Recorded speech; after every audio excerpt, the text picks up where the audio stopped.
Hello guys, good morning. So gagawa ako ng macaroni pasta for dinner ng aking amo. Ngayon ko lang to na-upload guys. Ayan, may sausage tayo, tomato, onion, garlic. So ayan po yung ingredients, cooking cream, of course, and we have fresh milk guys. So ayan, nagtuno na po ako ng butter dyan guys para sa panggisa natin. So next, ilalagay natin yung sausage. So ayan, ihalo-halo lang po natin. And then mekos-mekos lang po mga nanay. Ayan, so enjoy lang po natin ang pagluluto para sa mga gutom ang tiyan. Ayan. So, ayan. Nilagay ko na po yung tomato, onion, and then garlic. So, ayan na guys. Patuloy nyo lang po ang paghalo. So, ayan. Meron po akong bantay dyan. Yan po yung alaga kong si Lulu. So, ayan. Lagi siyang nakaabang sa akin pag nagluluto ko guys. Ayan. Mekos-mekos lang po natin yan. Mga karils. So, ayan. Takpan muna natin para maluto yung tomatoes. Ayan, haluin din natin itong makaroon ng pinakuluan natin kung para hindi siya matigas sa ilalim. Ayan, hindi didikit sa kaldera. So, ayan na guys. So, ayan na naman yung pusa ko. Hindi talaga yan aalis hanggat hindi pa ako matapos magluto dyan guys. So, ayan.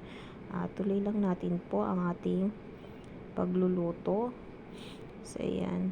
Ayan na po. Okay na po siya. Nilagyan ko na po yan ng tomato paste. Konti lang po ang nilagay ko.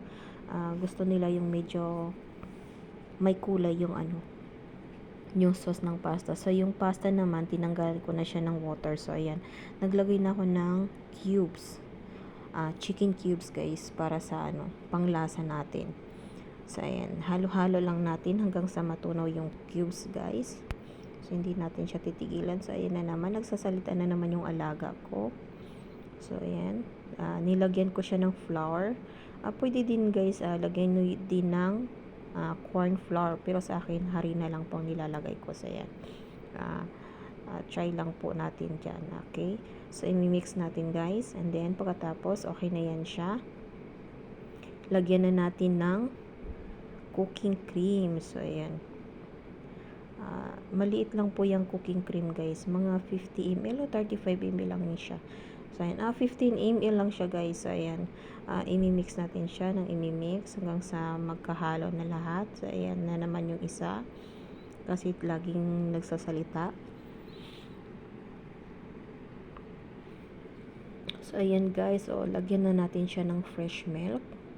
Okay, so itudo na natin yan guys. Ayan, damihan natin kasi pag konti lang nilagay natin, pag hinalo natin siya sa macarona guys, liliit ang magda-dry siya. So, gusto nila yung medyo sabaw-sabaw.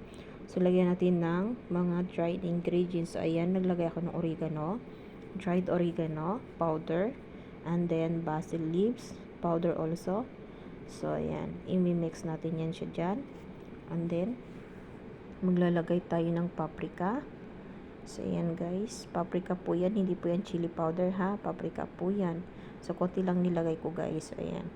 And then, i-mix po natin siya.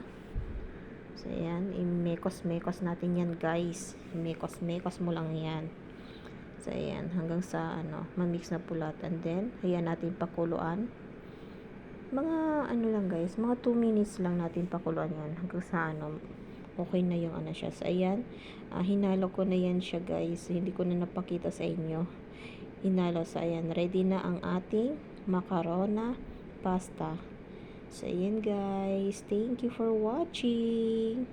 Ingat po kayo palagi. Bye-bye.